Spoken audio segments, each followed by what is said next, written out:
We were about to get into Durant's personal business, so maybe it's good about his on yet, so you can be relaxed when we talk about this part. But you you allowed that experience, that childhood experience, to kind of form your own belief on what you felt love was like. Mm-hmm. So let's talk a little bit about that. Your love life. What was your experience dating, and tell us a little bit about your sexuality. What you mean dating? Dating.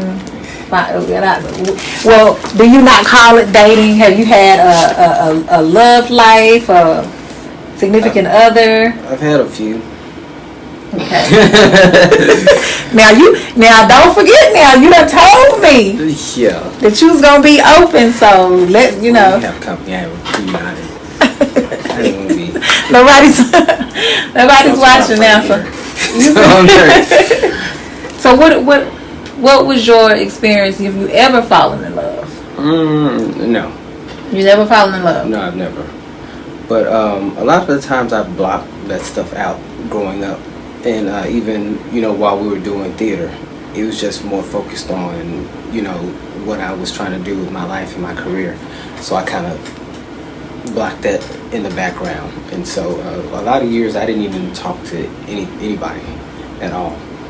Anybody, so, because you still have that fear, and then on top of it, as a kid I was molested by females and males growing up. So there was that fear about the fact that I grew up witnessing and being a part of abuse as a child, and then seeing women get abused, and then being molested. All of it kind of put me in this shell, and I didn't want to really be bothered. There was many times I didn't even want to talk to people, period, like at all, like friends or anything. So I still have those moments, but I've been working through those, so it's gotten a lot better than it was back when I first met you.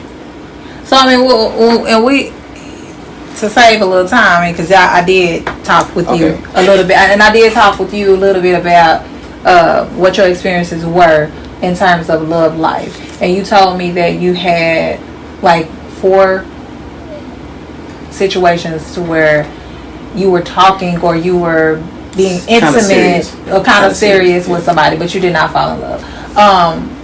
Sexuality. Mm-hmm. Have you dated women? Yes. You have dated women. Mm-hmm. So your first situation in a relationship or situationship, I don't know if I want to call it a situationship or a relationship. They were situationships, because none of them were serious at all. They never got to that whole point of being together all the time and all that stuff. It wasn't one of those. It's never been one of those situations. And what was it like? So your first situationship was a woman. Mm-hmm. What was it like? You were young. Wait, how old were you? It was in high school somewhere. Okay, so you had a girlfriend in high school. Well, a female friend, and come to find out, she was talking to somebody else. That's so long ago. I hate bringing that up. Yeah. Okay. Yeah. But I mean, she makes up a third or a fourth of the people that you've actually considered yourself in an intimate relationship. Were y'all intimate? No.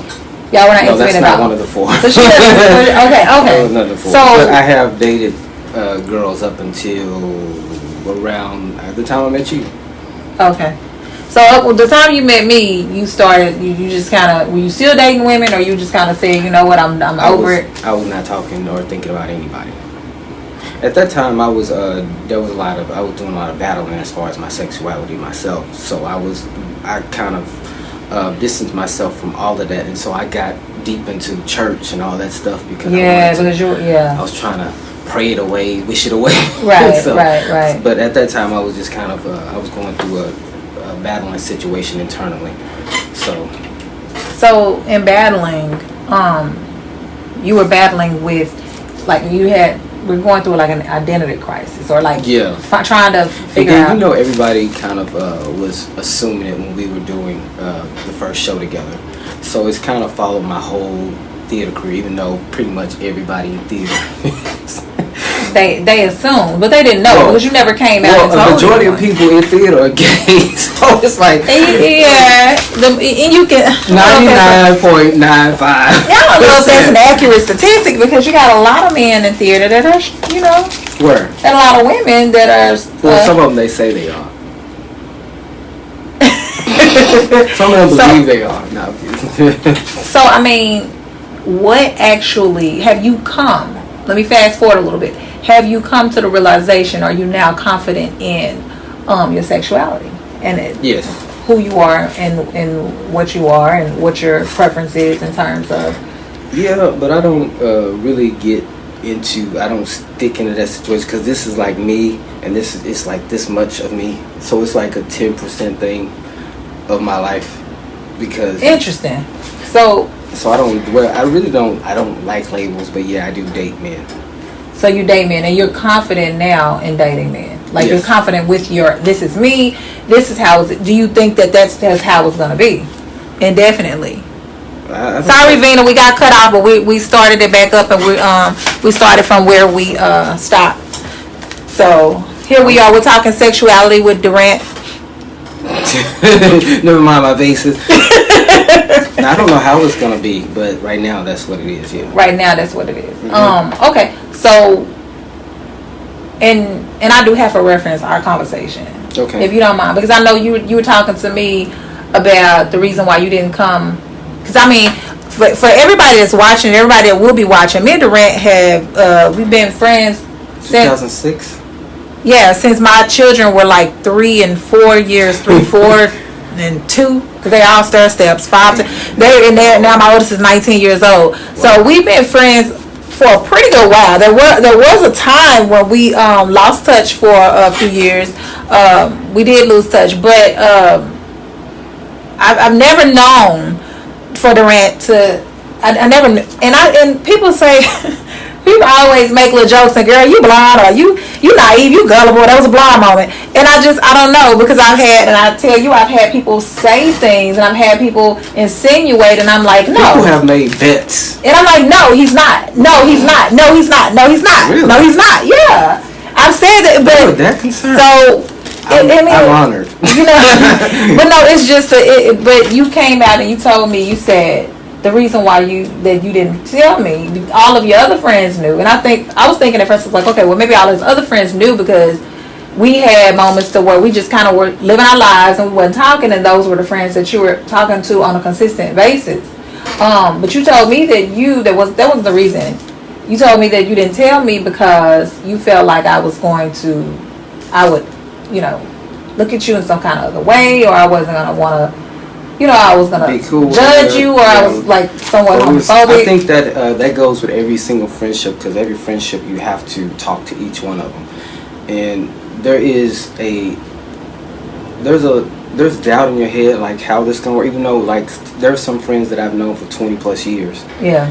And it was still nerve-wracking. I told my friends a year before I told my family. And we can get in that story if you want to. It's kind of a story. Yeah. And so the thing was, when I came to terms with it for sure, I started going to therapy. Mm-hmm. And so my thing was, I told my friends, I was like, I think I like both. And then finally came to, no, it's this way. And so I started going to therapy because I wanted the therapist to pretty much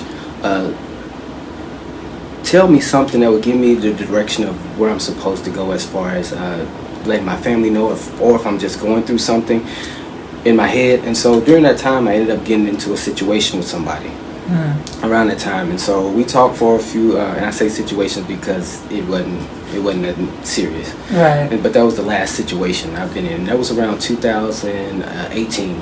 So I got into a little situation, and then we were getting a little serious, and then I was like, okay, well, I got to figure out how I'm going to break this to my family. So I was going to therapy to try to get some help on how to break this to my family. And so what happened was me and we were talking, we were confiding in somebody that was a part of my family when we were in our situation, because we were having some issues and all that good stuff during that time. And so we were confiding in a family member, and so that family member and another family member got into it with each other, and then she blurted it out. that, hey, Durant is this way. Yeah. And so I was going to therapy trying to figure out a way, because my brother actually was really the main person I was concerned about, because my brother is very alpha, pro black male and all that. Yeah. So he was the one that really made me more nervous to tell everybody else was pretty much cool. And so I was trying to figure out a plan how I was going to do it, but then that plan kind of broke it off. And so my brother called me one day, and I don't know, it was something about seeing his name on my phone that was weird. I didn't know at this time. I didn't know what was going on. That feeling like so when I saw his name on my phone, I hung it up. I declined it, and he called me again. And so when he called me this time, I was like, okay, I'll just answer. He's my older brother, so no matter how old I am, I'm like just little brother. Even though I'm about to be 40. But he called me. He was like, hey, what's up? Just casual talk. What's going on? I was like, oh, nothing. He was like, yeah, so how's it going? Just casual conversation. It was kind of weird, that whole conversation. And so like I said, I didn't know that it happened. It was something sinking in my spirit that was about this conversation. Something's about to go down. He called you for a reason. We were talking for a few minutes, and he was like, so-and-so just told me that you might be in a relationship with a man or something. And I was like, oh, shit. I was like, yeah, bro. And he was like, so, he pretty much, kind of, it was a better conversation than I suspected. So he was a little more accepting of it. And so that kind of trickled to everybody finding out. But that's not how I wanted people to find out. Right. And so come to find out, the situation I thought was getting serious. I had traveled out, left for work, and I got off a plane to come back home because I was gone for about 2 weeks. Mm-hmm. And I had a performance that night, so after I got off the plane, it took me I had to get ready in about an hour, and I had a performance that night. And that person came to the performance and was trying to start an argument over everything. For some reason. Person that you were talking to? Yeah. And so that ended up being one of these things after I finished performing. So I'm going to perform mad because I'm like, this fool's, I've been gone for 2 weeks. Like, what the fuck?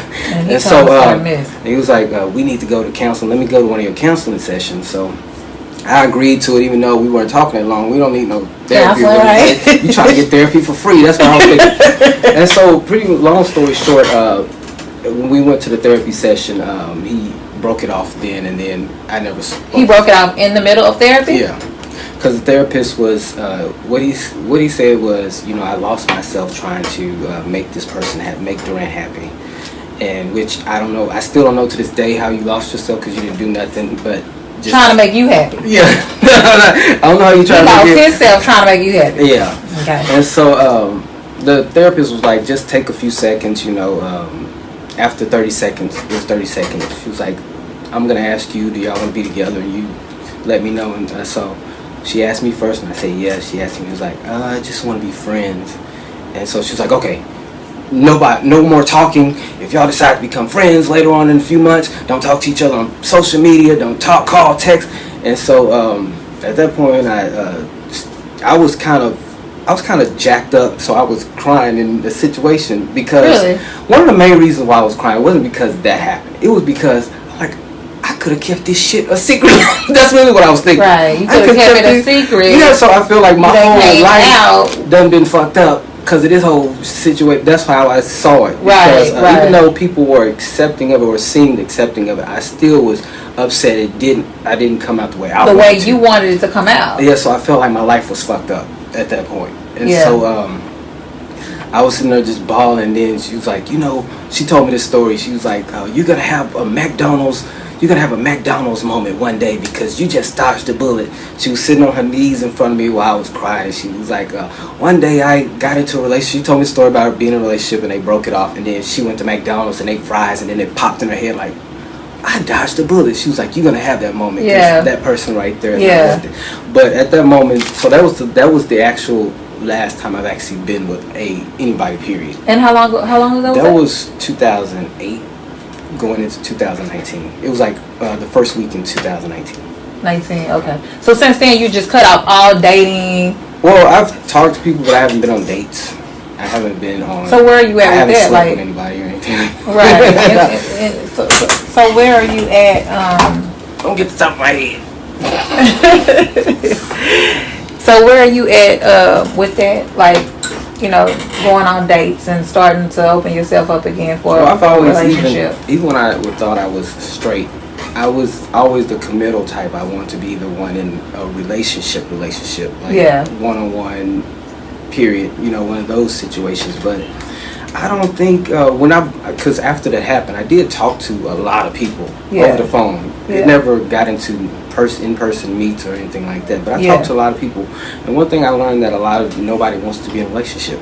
So when I bring up, this is what I want, really, pretty much my thing is I want to build something to a solid relationship, and hopefully whatever else after that.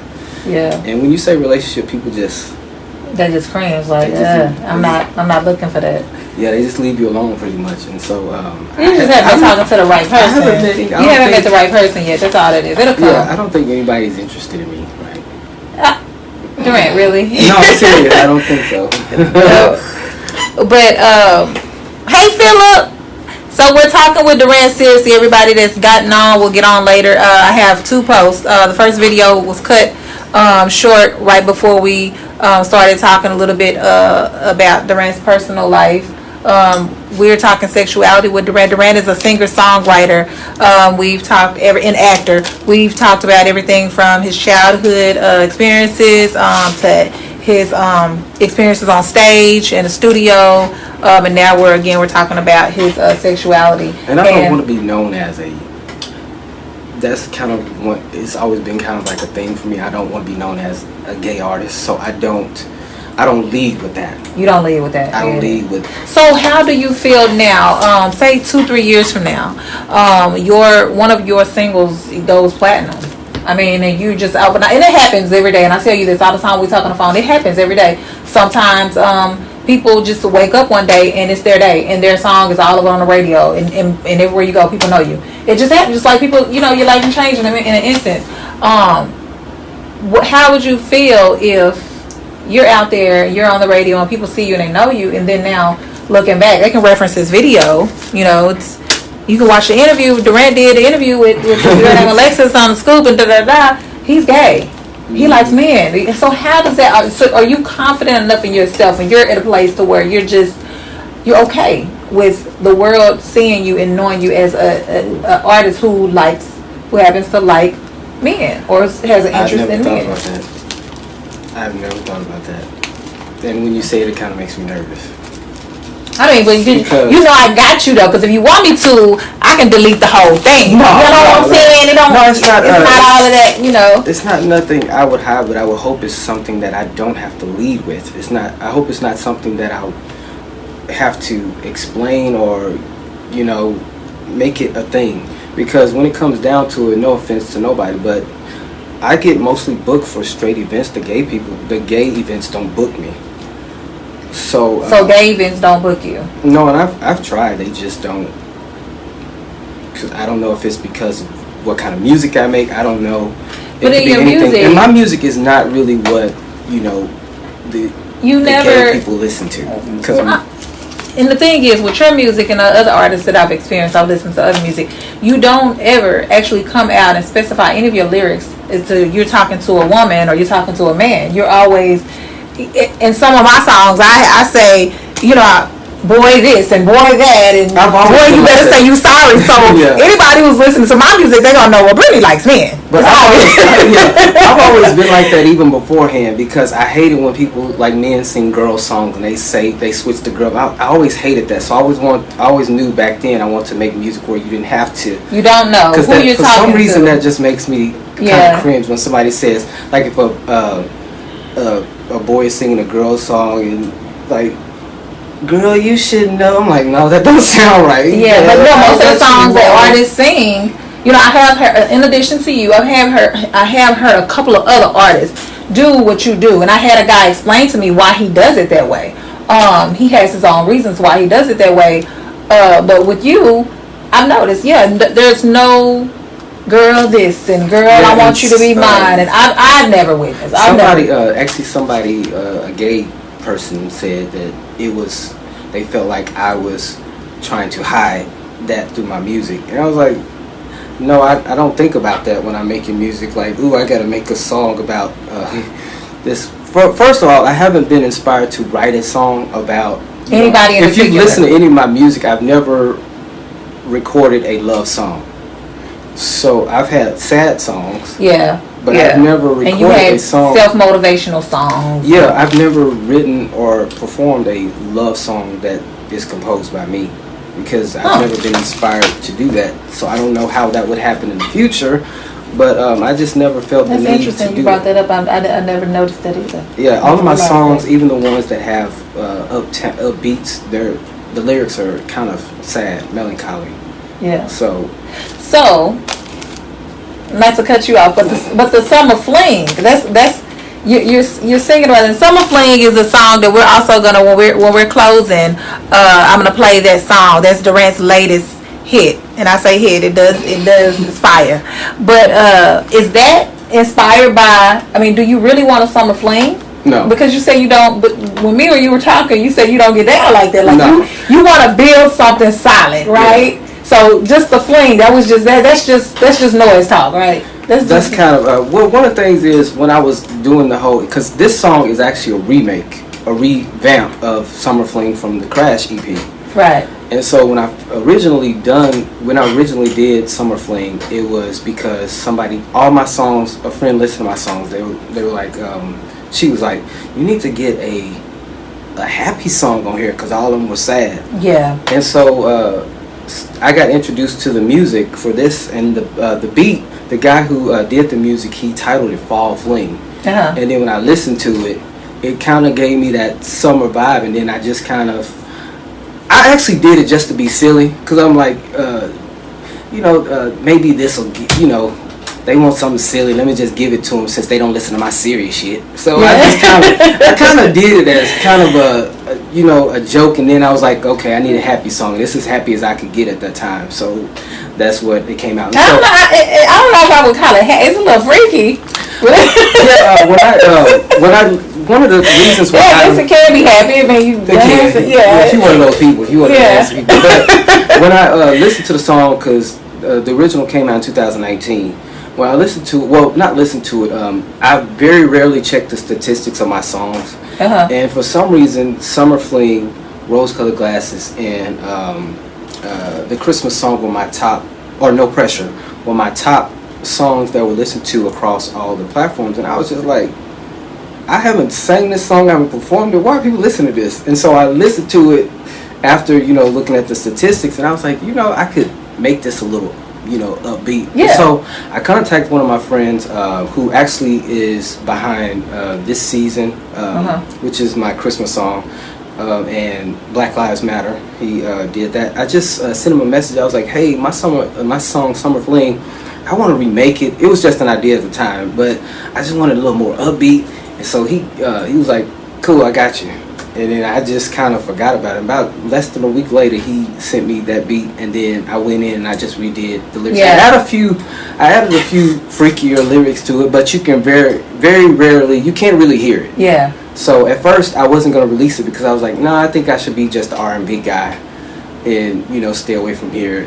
But I was like, I've already done it. Might as well just. It's nice. It's in my opinion, it's one of your best pieces. Like it's not one of my favorite songs, and that's the interesting part about it. I like this Rose Colored Glasses. I like Rose Colored Glasses as well. That's really my favorite song, because it showcases my voice, the up or the down, and all that stuff. And the lyrics are what I consider to be my most sincere lyrics that I've ever written. But when it comes to this, I enjoy it, but I just kind of was weirded out about it. That people like that song. Or at least they listen to it. They can listen to it and hate it, but Yeah, it has a really, really nice beat. Like, I just automatically, when he was playing it just a while ago, I just want to get up and start dancing. Screw the whole interview. I want to dance. Never mind the interview. I let my barber listen to it. My barber's straight, and so I let him listen to it, and he was like, "What did you say right there?" Because the lyrics, I gotta find myself a fling, somebody ride bottom or top for me. Wait. I didn't get that part. Somebody the ride bottom or top? I gotta find myself a fling, somebody ride bottom or top for me. So that means. So what does that mean? That means you either want a missionary or the other way. Okay, you were getting real nasty with that song. See, you can. Durant was getting nasty with that song. song. No, it was subtle. It was just very subtle. That's really what it is. Internally, ain't nobody known yet. I ain't sure they were like. Yeah, okay. And so, and then I said, let me slide it in and make it cream this summer. I was just being. Okay, so I like the song. The beat is nice, but I just know you ain't gonna say no. I was just doing it for fun. I swear, I was just doing it for fun. Wow, I didn't even notice that's what the song said. That's really kind of why I was reluctant. Then on the second one, I said, let me swallow your honey and make you scream this summer. And so I was that's why I was thinking, like, I don't know if I should do that. That's why it was the most listened to. Because people probably like, now. Well, the first one I didn't say that. Okay. The first one it was a little more. It was a little more tame. So this one, I was gonna call it the explicit version. I forgot what I was gonna call it, the freaky remix or something like that. But then I was listening to it, I'm like, you can't really tell.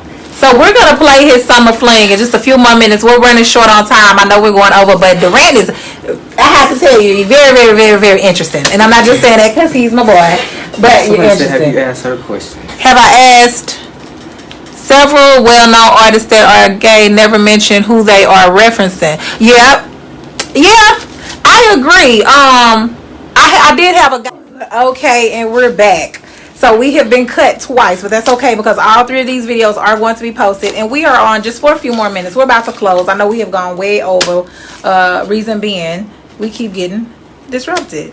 But I did have a couple of more things I wanted to ask Durant and give him the opportunity to talk on, and one of which is the Black Lives Matter. Mm-hmm. Durant has a song that he put out. Was it right before the whole thing happened in when did you put Black Lives Matter? It was 2019 in May 2019. Yeah, so it was, of course, Black Lives Matter had already happened, but it was before, the George Floyd and all that stuff. Okay, what particular event or was there a specific event that took place that inspired you to write that song? Really, that was kind of a personal thing too. Like for us, I've known people who've been, been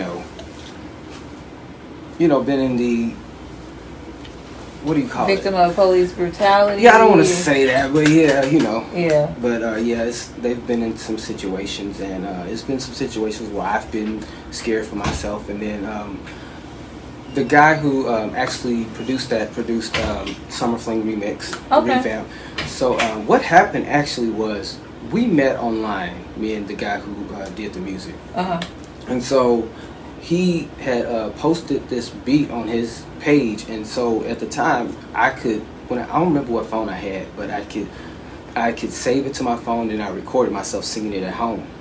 And so he posted a beat, and I just listened to it, and it was kind of a freestyle. I really want to release the freestyle because I think the freestyle was kind of dope, in my own opinion. And so he posted it. I just listened to it one time, sang it, didn't have any lyrics or anything, and then I sent it to him, and he sent me a message. He emailed me and told me how he liked the song or whatever. And then I was like, okay, so can we talk about me owning this or using this for something in the future? And he was like, yeah. So we've kept in contact since then. And so like I said, he has done, since Black Lives Matter, he's done this season, and he's done also Summer Fling Re-Vamp, and he's also going to be helping me with my jazz endeavor thing that I'm trying to do. Okay, yeah, so, that brings me to my final question. But first, Black Lives Matter is a very powerful song. Thank you. It's very and even the main vocal on there, because I'm doing the backgrounds, Black Lives Matter, but the main vocal, there was no edit on that. I did that straight through. Yeah. So that's another go-to, must-have. Black Lives Matter, Durant. Seriously, you have a YouTube, you have a video, right? I have no. I'm actually. I'm not saying that. I'm talking at the beginning. Durant didn't want to let me sing. You got to let us sing. Did I say that? I didn't say that. Who said that? You didn't want to let me sing. That's why I'm doing the talking part. Oh my goodness, I don't know nothing about that. But I'm doing the talking. I'm doing the talking part at the beginning of Black Lives Matter. So go listen to Black Lives Matter, Durant. Seriously, he does have a video. That's actually my favorite song to perform. Not because of the message, but there's a part in the song where I say, if you believe in the vision, put your hands up and say yeah. And so everybody say yeah, they'll say, and then at the end where we say Black Lives Matter, people will scream it out to me. Black Lives Matter. I remember Black Lives Matter. One of my favorite memories of that song is when I performed at a Re-Vamp festival in Dallas, I believe in 2019.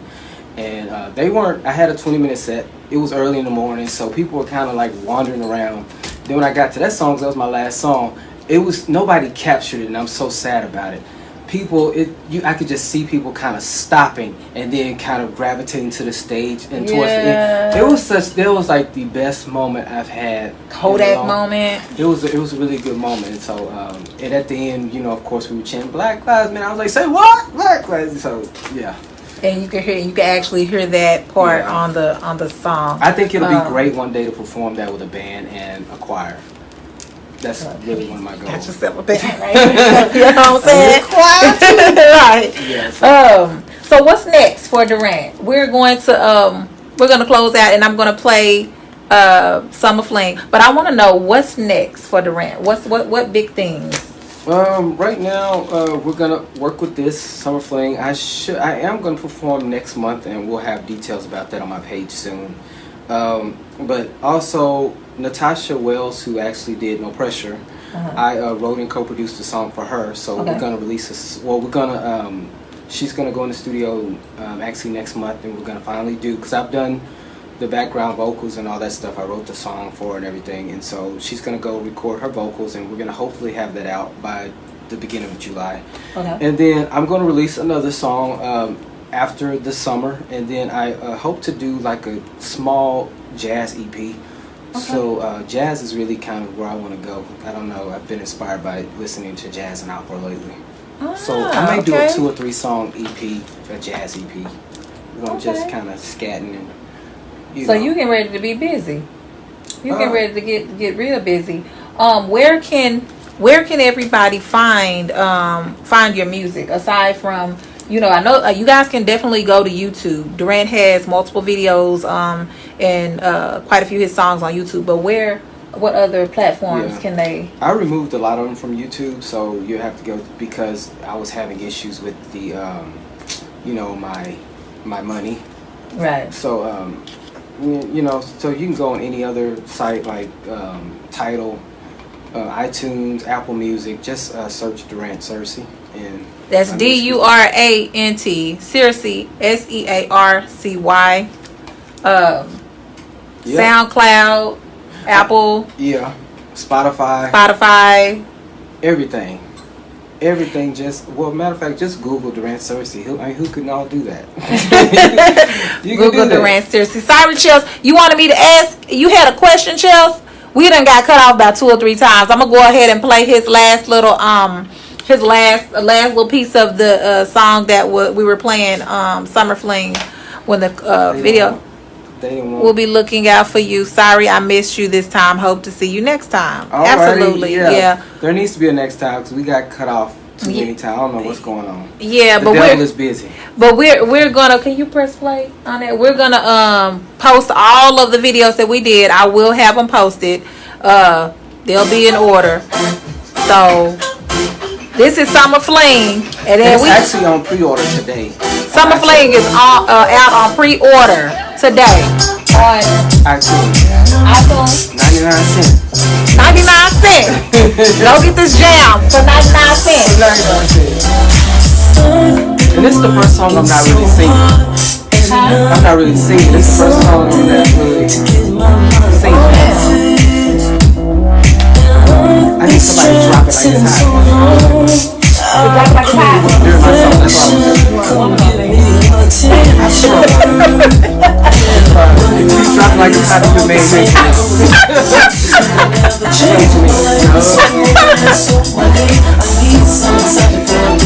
Hey, y'all can't tell me this don't jam. So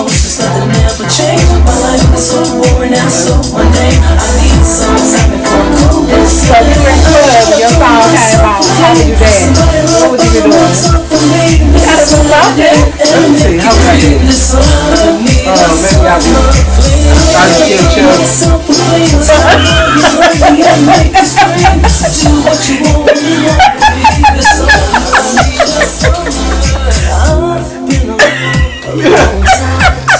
that work? No, that don't work. Yeah, I ain't got it. I ain't got it. Oh, now you dance for real when you go out. For real? Well, I used to just kind of. That's kind of my thing. But I will get on the. I'll get on the dance floor and keep going until it's time to go. I haven't been to the club in so long. I think I'm getting too old for club.